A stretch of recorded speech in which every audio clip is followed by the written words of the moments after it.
The hardest part for me about this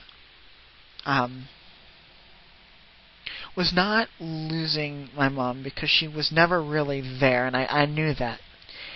It wasn't, she's no longer there, oh, I don't have a mother, and my stepmother isn't going to step up and be that person. That was not the thing that hurt me the most. It was the fallacy that I had believed and had to convince myself to believe, and actually thought was real for a period of time, that she was there. Realizing that.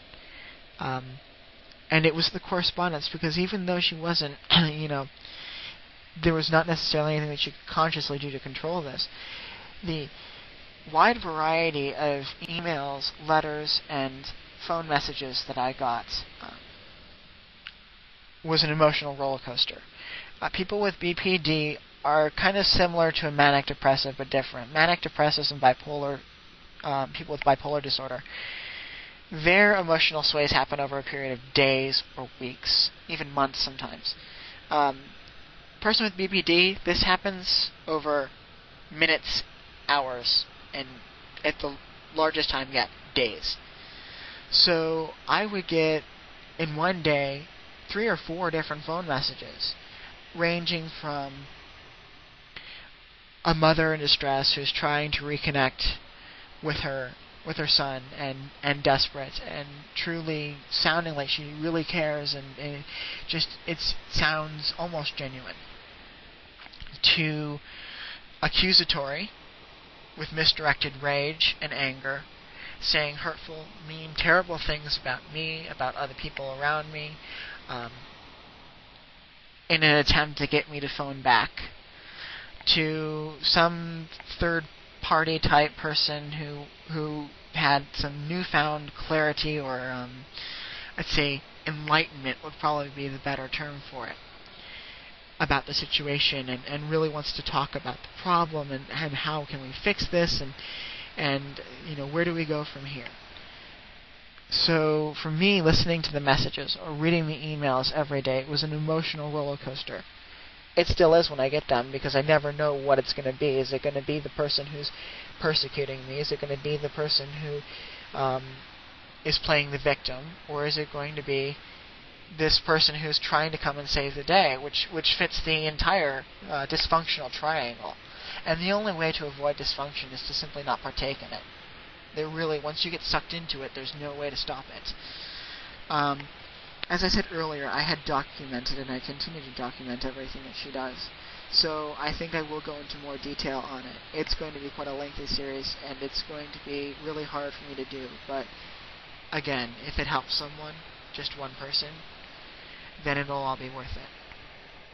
And through my experience, I have had to push my mother out of my life, simply because of the situation that I'm in. I don't think that is the same for everyone who has a borderline in their lives. I'm not urging or telling anyone that this is what you need to do.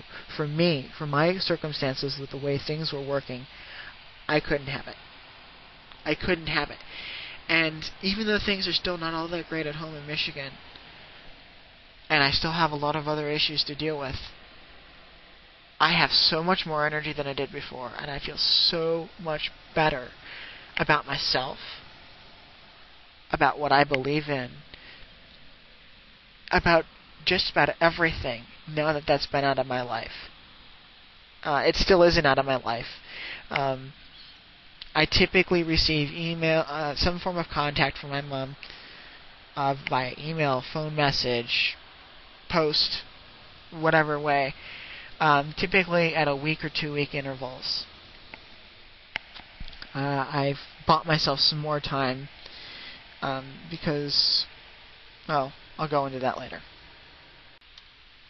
Looking back on how I've dealt with the situation with my mother for this last year, there are some changes I would make, and I'm not usually the type of person to live life with regrets or anything like that.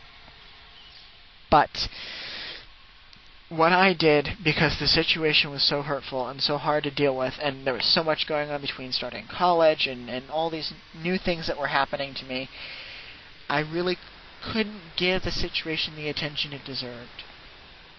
And so, I tried to minimize contact, and she kept contacting and contacting and contacting and contacting and contacting, trying to get me to say something, just to get something out of me. I don't know what exactly she was looking for. And I just ignored it. I would read the emails, print them out, listen to the phone messages, but I never sent a response back. I didn't. Because it was so draining every time I had to do it. I didn't want to deal with the situation.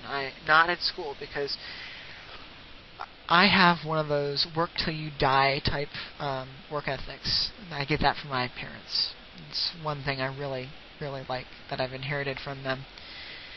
And so when I'm at college, you're at college 24/7. In my mind, you're there for school. It is school, and you do work, and you do well in your classes, and those are your priorities there.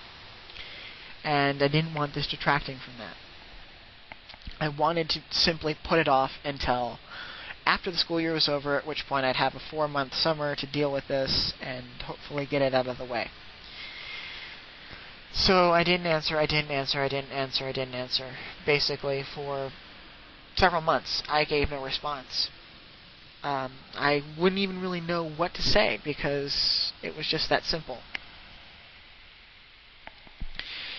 And I finally, not that long ago, gave my mom a response to one of her letters, basically saying that if she cares about me as much as she claims, that she would cease communications until after final exams, and honor that wish. And at that point, I will give the situation the attention it deserves, nothing more, nothing less. That's what I did. And it's been more than 2 weeks since then, and I haven't received any contact yet that I know of. So I'm hoping that it will at least buy me time to get through my final exams and to deal with what is going on. To deal with final exams, and then obviously deal with the BPD when I get back.